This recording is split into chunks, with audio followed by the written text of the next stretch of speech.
10.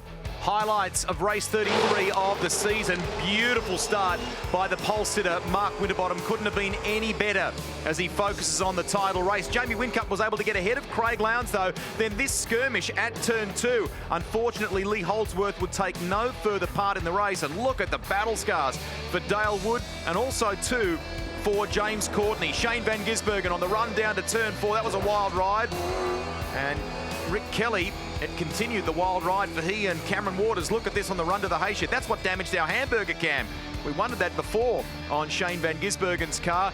Waters was able to rejoin, but the subsequent puncher meant that he had trouble pulling that car up at MG Corner. Contact Jason Bright, an unsafe release into Scott Pye. Fortunately, the 17 wasn't damaged. Bright would get a drive-through penalty.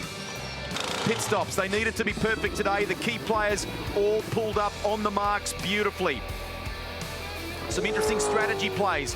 Jamie Whincup, one of the first to pit. It took him out of sequence, but out of the way of Craig Lowndes so he could concentrate on what he needed to do for the title race. McLaughlin, when he rejoined from the second stop, Lowndes had pitted just one lap prior. This was the crucial move.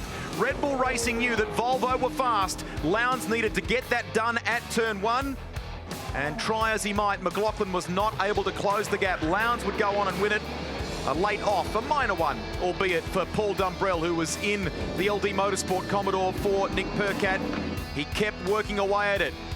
They were nervous at Red Bull Racing, and right at the very end on the final lap, a go-kart style move. Whincup down the inside of Winterbottom.